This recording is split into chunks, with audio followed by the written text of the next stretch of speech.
Morning. Welcome to Nonce Disrespecting Adversaries, Practical Forgery Attacks on GCM and TLS in the South Seas IJ room with speakers Sean Devlin, Hanno Burke, and Aaron Zauner. Before we begin, a few brief notes. Stop by the business hall located in Bayside AB during the day and for the welcome reception from 5:30 to 7 o'clock tonight. The Black Hat Arsenal is on the Palm Foyer on Level 3. Join us for Pony Awards in Mandalay Bay BCD at 6:30 p.m. Thanks for putting your phone on vibrate. It makes it easier for the rest of us to ignore the ringing while you wait for your voicemail to pick it up. With that, we thank you and welcome our speakers. Hi guys, I'm Sean. I'm Hanno. So to get started, I'm going to load up our slide deck. I don't have it with me, unfortunately, but I have a pretty good idea about how we can actually get it here so we can get started.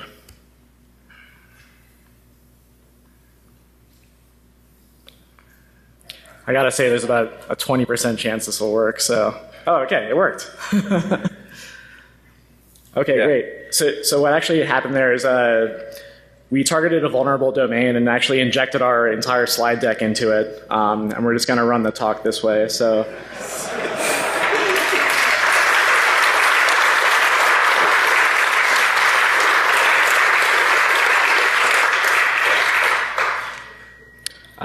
So with that, I'll turn it over to Hannah. Can you make full screen?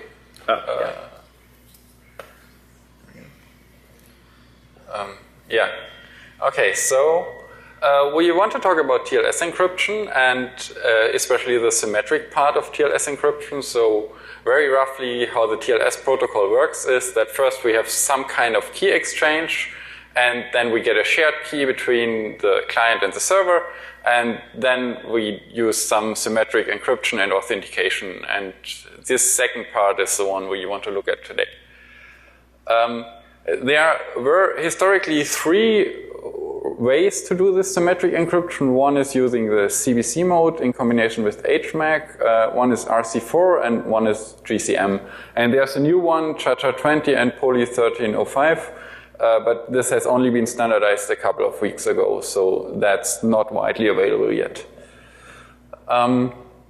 The CBC-based modes had a number of attacks in the past years.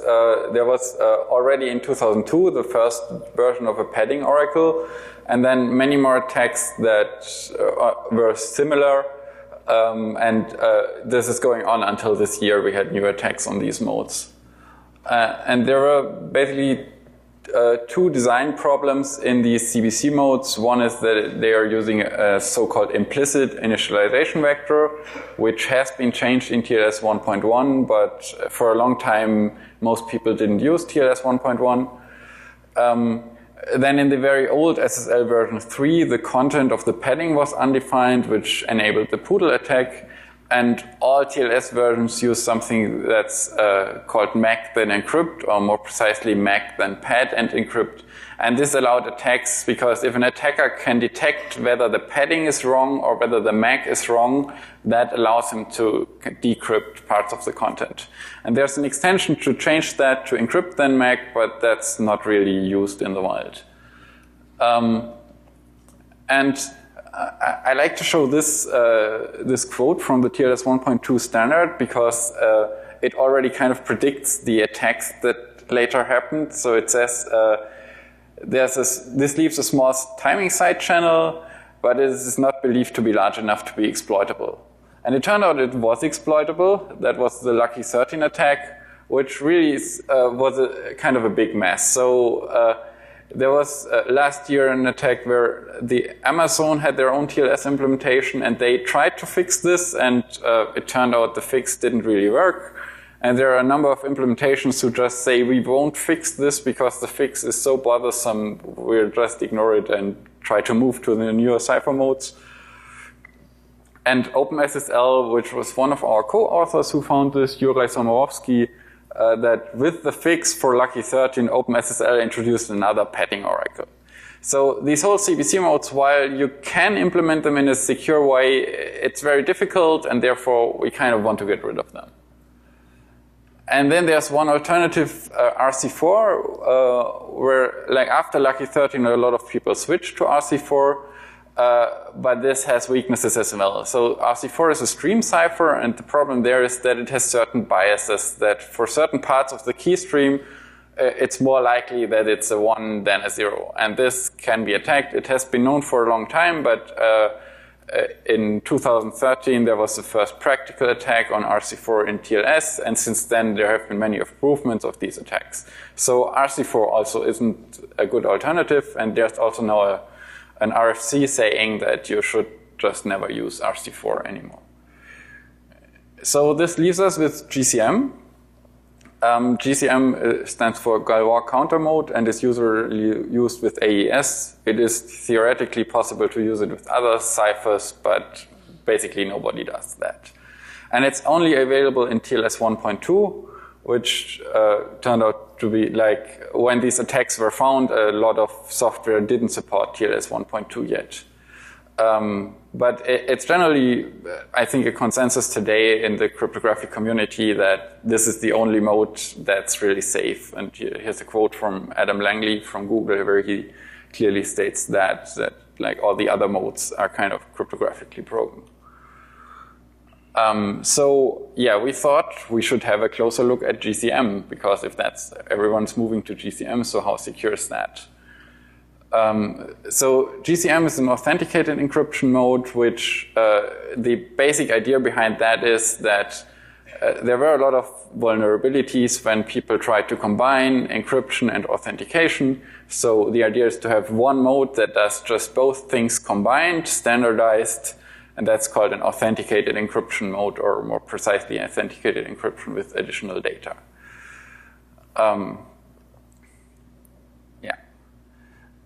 But it turns out GCM is not very popular among cryptographers. So I have a number of quotes here where Niels Ferguson commented on the GCM standard: do not use GCM, consider using one of the other modes. Then there was a paper from Emilia Kesper and Peter Schwabe, who they wrote a timing safe implementation of GCM and concluded that most other implementations are not timing safe.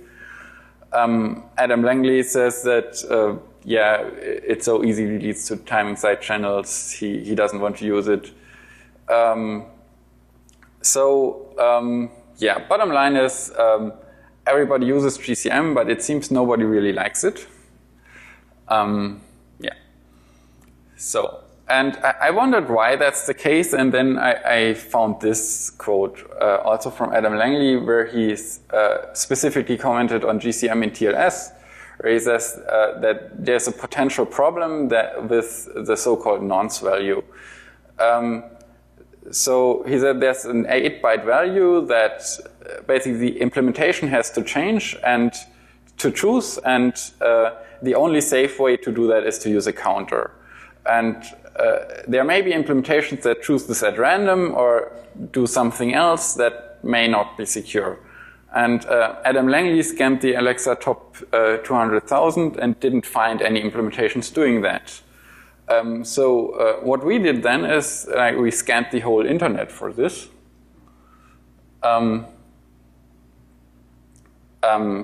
Yeah. So what's the issue here? So GCM needs a nonce value, which stands for number used once, and that is a requirement for the security of the algorithm. So if one uses the same nonce value twice, then it's no longer a nonce, and then you have attacks.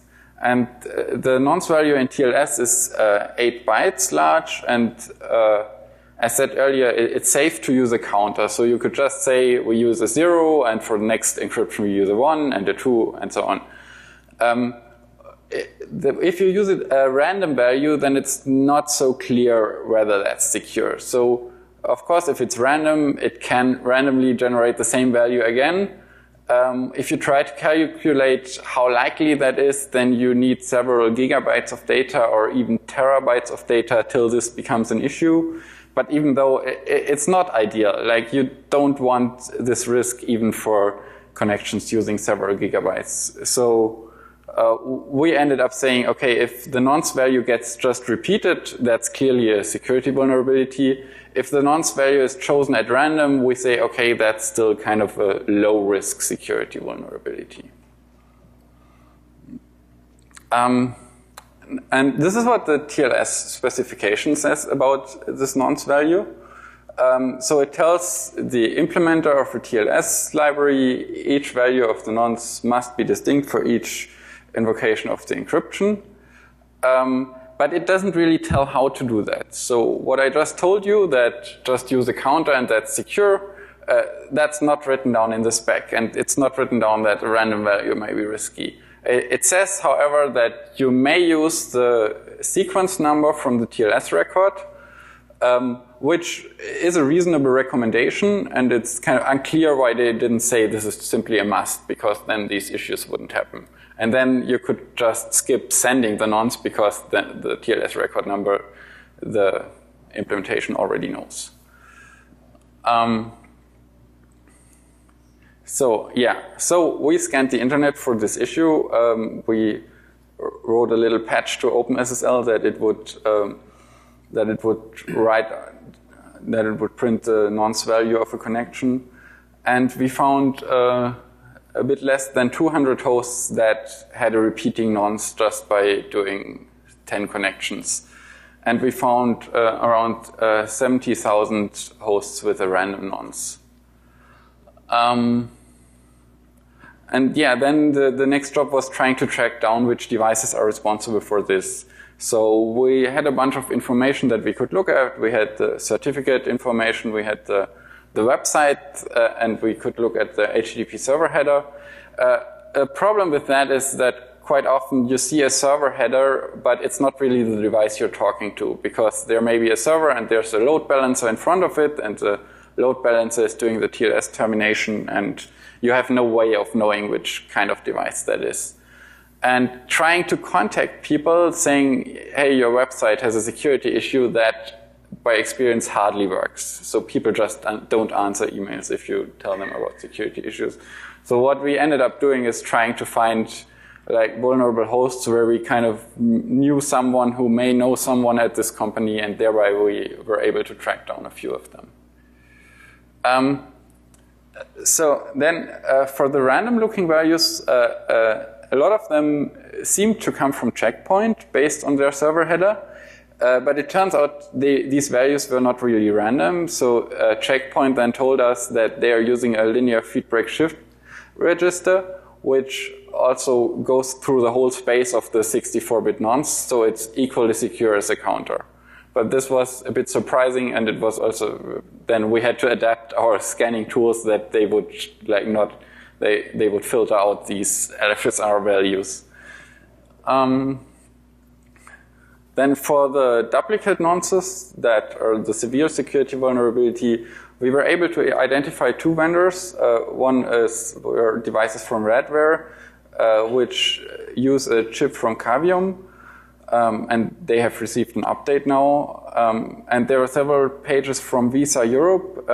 Visa didn't answer our initial emails, but then Ars Technica wrote about it, and then they contacted us. But we have not disclosed the vendor yet because we're still kind of in the process with them for the disclosure process. Yeah, and the devices with random nonces, a lot of them came from A10, and some of them were IBM Lotus Domino, and both vendors published updates. So if you have one of these, you probably want to install an update. And also a lot of them came from a company called Sangfor. It's from China, and they seem to produce like cheap DSL routers and things like that, but we got no response from them. But based on the data we see, we're pretty convinced that there are more devices out there that have this vulnerability. So we recommend if you're doing testing of TLS devices, or if you're a pen tester, that you kind of have this on your radar and look out for this. And this was something that I spent a bit of time trying to understand what's going on here. this was seen with the Radware device, but also with another device where I had a phone call with the owners of this device and they told me a vendor name, but I wasn't really sure if that was a reliable information. And we're seeing here that there are two values and they look like uninitialized memory. And I got the information that this may be an OpenSSL 101J. And I looked into that code and found, okay, well, so what OpenSSL does is it uses a counter, but it starts with a random value. And this code here is not checking whether the random number generator is failing. So what I assume that's happening here is that they use maybe some kind of hardware random number generator that sometimes produces failures and then returns an error, and OpenSSL is not properly checking for this. This has been fixed earlier last year, but OpenSSL back then did not consider it as a security issue. And if I change this code to return this error, then I could see a similar behavior, but not the same behavior. I saw it sending out these two identical nonces, which looked very similar to the values we had on the slide before, but then the connection terminated due to some kind of error. So it's not entirely sure what's going on there, but there we kind of tried to track down why that was the case. Okay, and now I turn over to Sean for the attack description. Yeah, so we've been hearing a lot about GCM, how it requires a unique nonce for safe usage. So we're going to dig a little bit into why that is. So during the NIST standardization process of GCM, they requested comments from a bunch of different cryptographers. We saw some comments from Niels Ferguson earlier, basically saying don't use GCM. Another set of comments came from Antoine Jus. And he basically showed how, in the case of nonce reuse under GCM, it's a catastrophic failure that allows the attacker to forge messages arbitrarily. And since the encryption component of GCM is, just a stream cipher mode, essentially, the attacker can modify messages with high granularity. So we're going to dig into a little bit of the specifics here. So a little bit of background on GCM. As Hannah was saying earlier, GCM is a mode that's basically parametrized by a block cipher. So most people use AES. And the user's inputs to an instance of GCM is basically going to be K, this encryption key. Now, of interest to us is a derived value H. H is going to be basically the authentication subkey that is going to be used to protect messages from forgeries. Now, H is not a user input. H is a derived value that we get by basically using our encryption key to encrypt a block of zeros under the block cipher. So just keep in mind that H is going to be our target. That's what we're trying to get back. And then at the per encryption level, the user's other input is going to be this nonce. We need to remember that's a value that we want never to repeat. So GCM authentication, how does that work? Well, the high-level view is basically, so if you go actually look at an implementation of GCM, what you're actually going to see is a bunch of XOR operations and table lookups and stuff like that. But what's going on at the high level, conceptually, is we're going to sort of format our message as a polynomial, which I'll get into a little bit how that works in a second here. We're going to sort of mask the polynomial with a derived value from the nonce. This is basically going to be a product of our encryption key and the per encryption nonce. So the same way we got H by encrypting a block of zeros, we're going to get this mask by encrypting the nonce, essentially. So once we have this polynomial, we're going to plug in H, and then we're going to evaluate it, and the output is going to be our authentication tag. So that's kind of the the high-level view of the algorithm. The high-level attacker's view is going to take advantage of this polynomial structure. So what we're going to do is we're going to try to tweak that polynomial so we can find a polynomial that has h as a root. Then we're going to factor that polynomial, which, fortunately we have very efficient algorithms for factoring polynomials in the domain that we're working in here. And once we factor it, we'll have the roots of the polynomial, and h is guaranteed to be one of those roots. Typically, the number of roots is going to be pretty short. It somewhat varies with message length. If you have a very long message, you could have a lot of roots. But a lot of the messages we're going to be dealing with are going to be pretty short, and so we're going to expect only to find a few most of the time.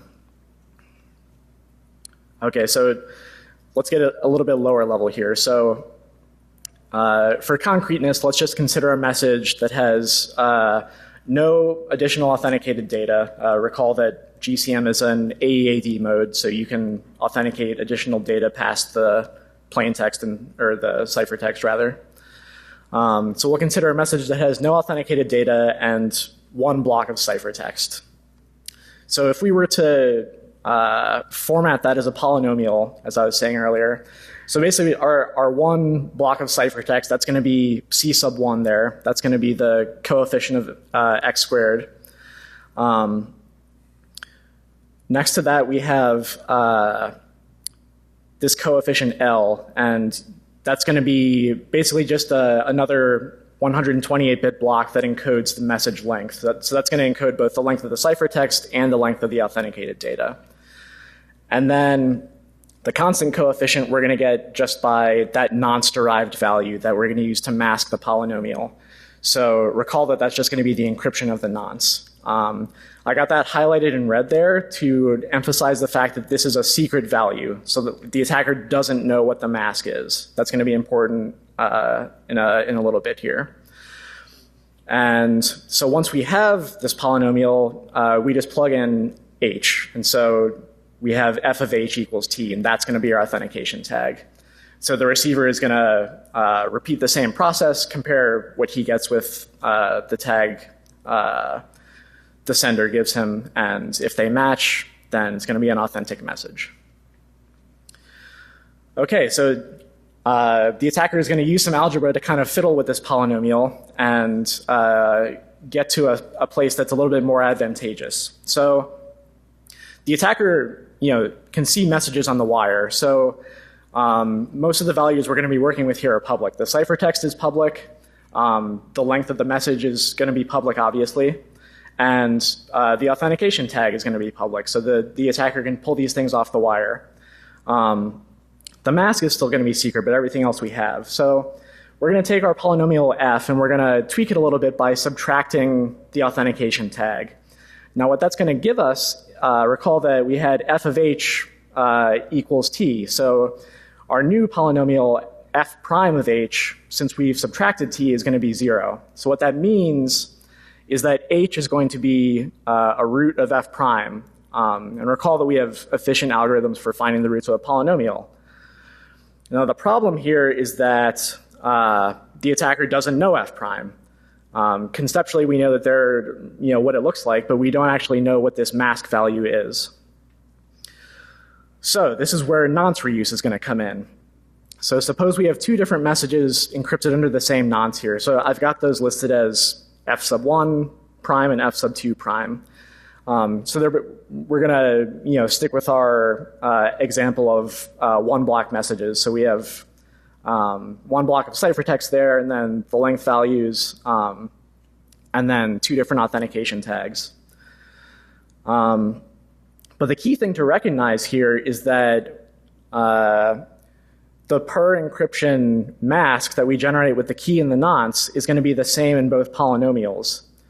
So what we can do then is we can use these two, we can combine them together, basically subtract one from the other to eliminate that term entirely. And what we're left with is going to be this new polynomial I've called g here at the bottom. And as you can see, the mask value has been kind of erased, and now we are left with like a fully known polynomial.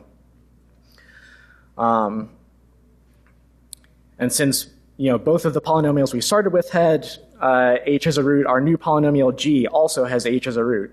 So now we have a fully known polynomial, and it has h as a root, and we can just simply factor this to get a list of candidates for the authentication key.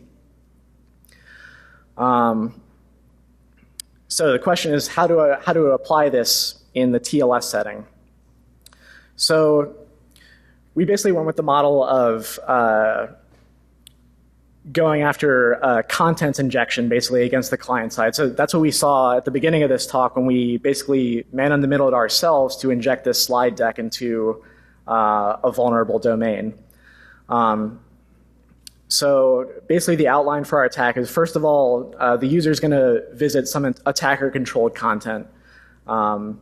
This might be, for example, the attacker might inject malicious content into an unauthenticated page that the user is visiting. So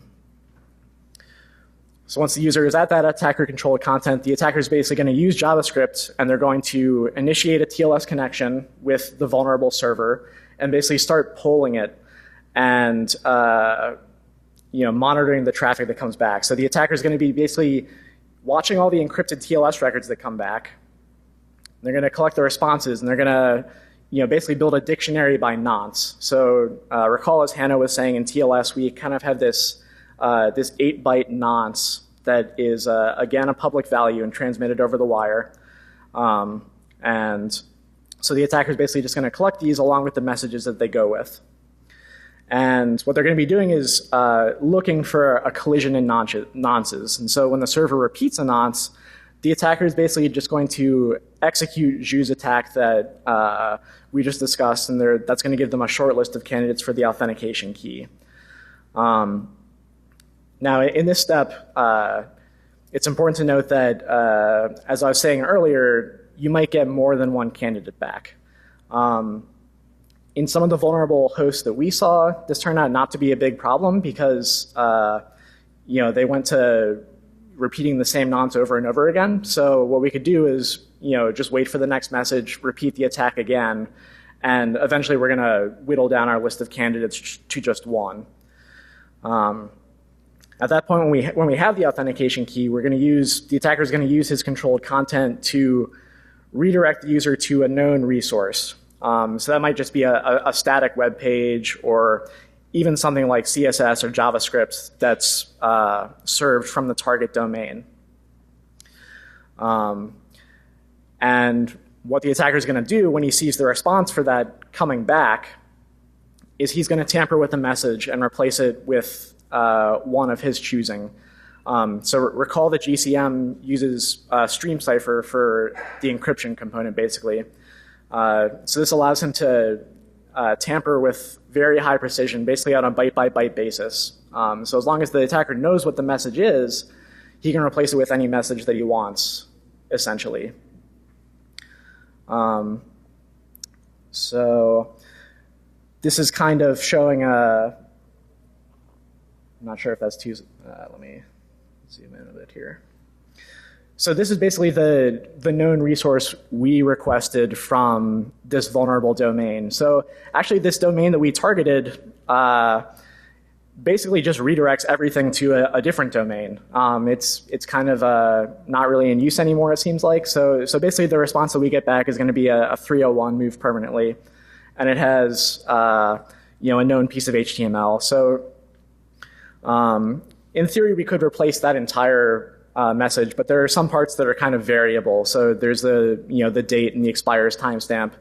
It'd be a little bit tough to be certain that we're placing those correctly. So we chose to go with a more surgical approach where we basically are going to change the HTTP response from 301 to 200 OK, and we're going to kind of mess with the next few headers just to make sure that we don't just to make sure it's a valid HTTP response. And then we replace the body of the response with a block of HTML that's basically going to load our slides from a domain we control. So I'd like to show that process one more time. We can kind of talk through it a little bit more. Okay, so this is basically a video of the same kind of attack here. We're going to be attacking the same domain. So you can see here the first couple of messages that come up. It says found nonce, we have a random looking value, and then found nonce, we have this block of zeros. So what's happening here is we're basically just reporting on the responses that are coming back. We're saying these are the nonces that we found here. And we're going to be looking for a collision. And so when we get the next message, you can see that we got the same nonce again. We got another block of zeros. And so that gives us a collision. We go ahead and run the factoring attack to recover some candidates for the key. You can see in this case that we actually have 3 candidates. So we're not sure what to do exactly at this point. So we're just going to wait and collect another message. Then when we get that next message, it's again going to be a block of zeros. And so we again perform the attack. And then that's going to give us some more candidates. But we can just take the intersection of the first set and the second set, and with very high probability, there's just going to be 1 remaining. And so at this point, we have 1 candidate for the key left, and that's going to be the correct value. So we're going to go ahead and inject, and we put this little GIF in there.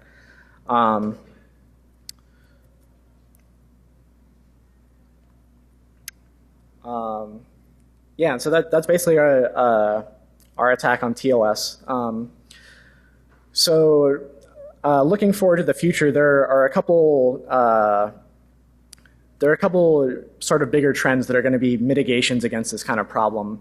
One is at the protocol level in TLS. So recently, Hanno was saying a new AEAD, CHA-CHA-20 Poly 1305, has gone through the draft process and is being adopted now.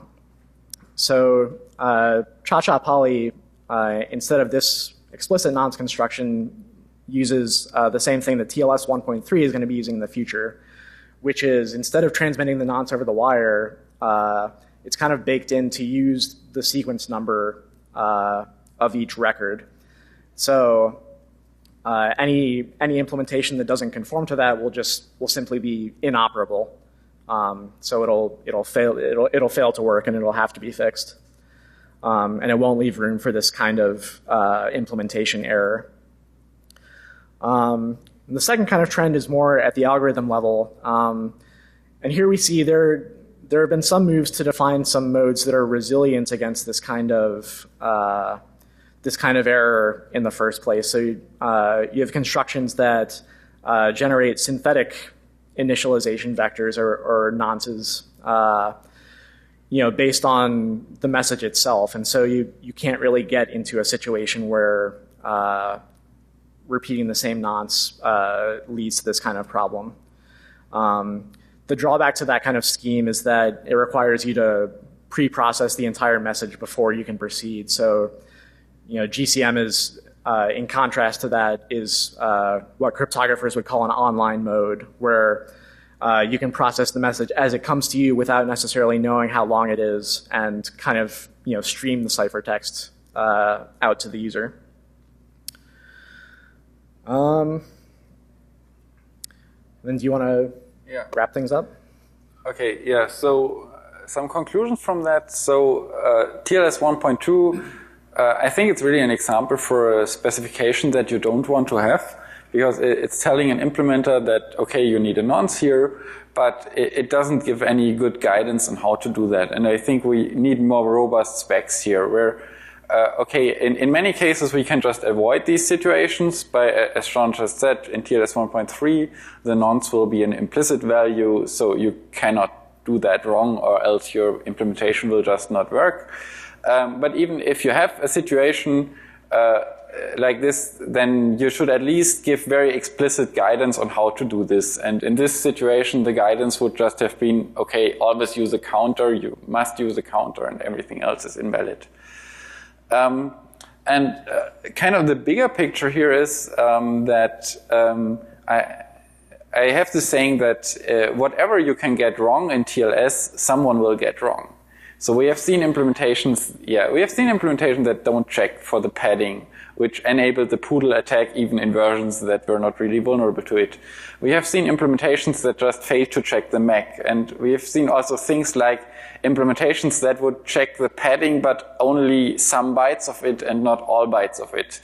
So, and what we're really lacking right now are good test tools. So what I would like to see is that I have a tool that I can run against the server, and it will test all kinds of things that are possible to test on from an outside view without looking into the code. And the most popular thing right now is the SSL Labs test, but it is not as conclusive as one would like it to be. And there's some work done on tools. What I find very promising is a tool called TLS Fuzzer, which is from Hubert Cario from Red Hat. And he's also working on integrating a test for the nonce issue right now. So that will probably soon support that. But yeah, that's really something that I'd like to see in the future, that we have just much better testing tools. Yeah, and thanks for listening. And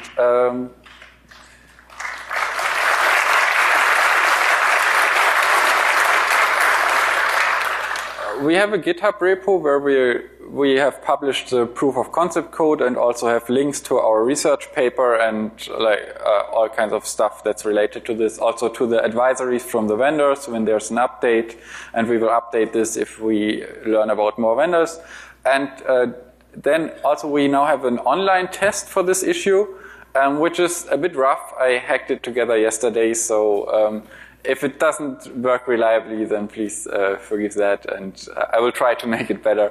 But you can just type in a host name there, and it will tell you what nonce values you get and tell you if that's okay. So, yeah, do you have questions? Please speak into the mics so it's in the recording.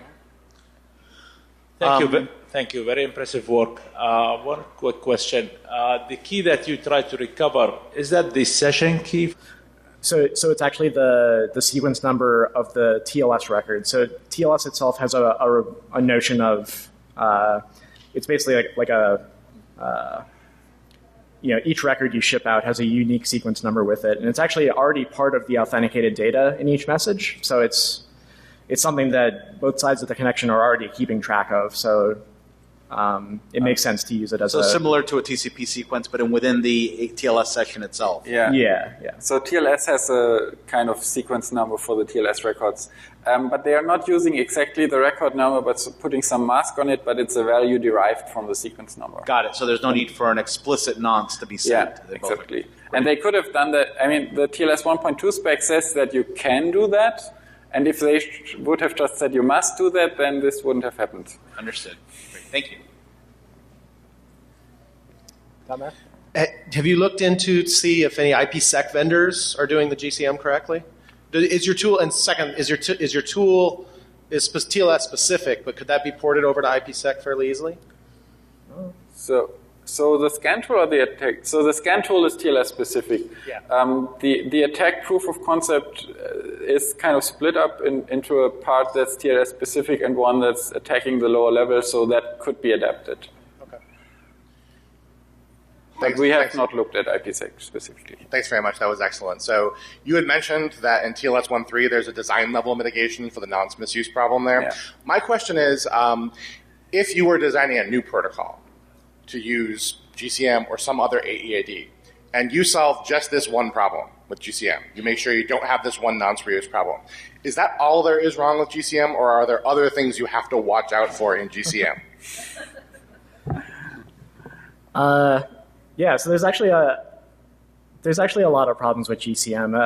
As Hannah was saying from those quotes earlier, a few people just said GCM is extremely fragile, don't use GCM. So yeah, a few different failure modes. So I think Hannah mentioned its software implementations are highly susceptible to cache timing attacks. There was a quote from Niels Ferguson in there that basically said, do not use GCM. And kind of what he was alluding to there was an attack he developed also during the NIST's kind of request for comments, basically, which was basically targeting usages of GCM with a truncated authentication tag. So A lot of times people, maybe not a lot of times, but sometimes people will want to basically truncate the authentication tag, to save bandwidth. So in GCM, the authentication tag is a 128-bit value. So you can see where someone, if they're doing like encrypted voice or something like that, where they're sending tons of small messages, they might want to save some bandwidth by using a small authentication tag, figuring that, it's not really going to matter if the attacker is able to forge, the odd message here and there, as long as most of them are okay. In GCM, this turns out to be a huge problem because when you use a truncated tag, not only are you reducing your security level the amount you would expect, but the attacker can also reduce it even further based on the size of the message. And every time he's successful in forging a message, he's going to learn a little bit of information about the authentication key. And after a few successful forgeries, he's going to be able to recover it entirely, similar to what we saw here. Yeah, there are other failure modes. It is as they said, a fragile construction. But the thing what most people seem to be worried about are these side channel attacks, and I think it's just that most people right now use this implementation from Emilia Kesper and Peter Schwabe, which has been, I think, well reviewed. And the modern Intel CPUs have an instruction for doing this ghash, which also should be side channel safe. So that's kind of mitigated because everyone's using the safe code base or using the CPU instruction. Have you considered any of the Closer to the mic. have you considered whether there was a problem with supposedly there are some weak keys in GCM where if you choose a particular session key, then that could result in an H with a small order. Yeah. So what you're alluding to there is basically, I didn't go into this in too much detail in the talk, but the setting where we're evaluating that polynomial is what's known as a Galois field, and this particular one has a size of 2 to the 128. In a field like this, it's possible for some elements to generate what are called small subgroups, which is to say that they'll only generate a few values if you multiply them by themselves over and over again. This can be a problem in GCM. If you have an extremely weak key, you might be able to swap different blocks, of particular coefficients in the polynomial. I think, as far as I know, that this doesn't seem like a very practical problem to me, and I could be wrong about that. But I think you need to, I think the chances of extremely weak keys are very low, and especially because in TLS the size of each record is capped to a pretty small amount. So I think it's probably not going to be a big issue for TLS or similar protocols.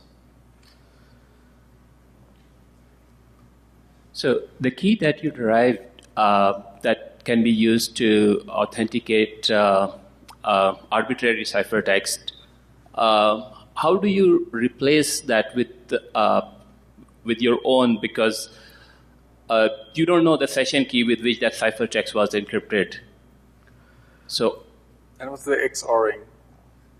If you have the authentication key, then the rest of the cipher is like a stream cipher, and then you can if you have a known plaintext basically, which is the website, then you can XOR values on it, and then re-authenticate it with the key you just got. You have to know in advance what the website is sending you, and then you can the website is public.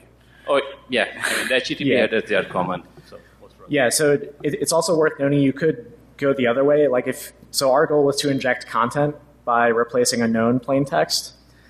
If you were interested in some secret plaintext and you had some kind of error oracle, you could flip bits at random, send them onto the receiver and see what comes back in an effort to try and divulge some of that plaintext. Now, that would probably not be, I don't know. I don't know if that would be good for TLS, but But there's also even another issue that we haven't covered in our research, that if you have two blocks with the same nonce, you can XOR them and get the XORing of the two plaintexts. So if you have one known plaintext, you can use that to decrypt one ciphertext.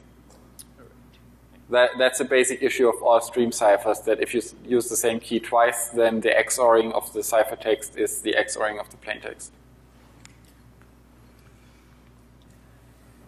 Thank you for speaking with us. With these avenues of attack in mind, what can we bring to hardware vendors to push them to implement safer mechanisms in hardware, such as the way Intel has added cryptographic support in its processors? What do we need to bring to them to get them to do it right and to understand the importance to hardware enable doing it the right way, so we don't have to keep screwing up in different libraries and different operating platforms? So one thing, as I said, I would really like to see this test tool where I could tell a hardware vendor, please, does your device, if I run this test tool against your device, does it show any errors? And if yes, why don't you fix them? And I mean, yeah, the other thing is, and the question is if you want to fix GCM in a way that you have side channel safe and hardware instructions, or if you just want to move on to other ciphers. That you could also ask them that they should support SHA-20. Did you investigate what the failure mode in the implementations that were repeating nonces? Was this just because they memset the nonce to 1, 2, 3, 4? Was it a randomness failure? Were they always using 0? And if so, did your scanning methodology for identifying that the hosts that were repeating nonces account for the fact that you may need different approaches to detect different failure modes? For example, you might need a lot more requests for a randomness failure versus a memset. So we didn't find any vulnerable implementation where we had access to the code, or even access to the software.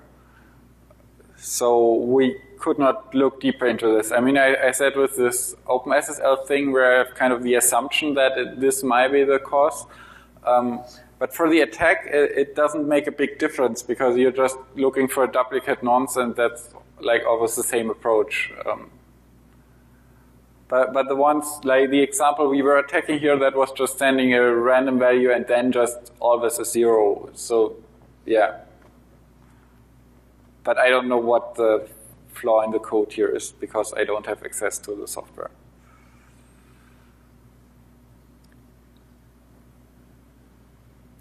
You had a slide where you take the server's ciphertext, you XOR the server's plaintext, and then you XOR it again with your plaintext. Are there any limitations on the length of the plaintext that you want to inject in your man-in-the-middle attack?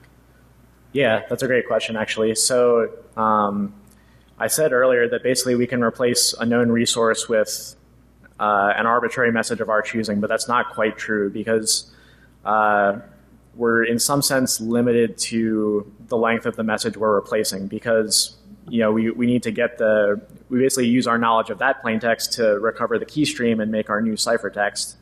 So while we could extend past the end of that message, we would kind of be taking shots in the dark at that point, and it's probably not going to be advantageous for us as the attacker.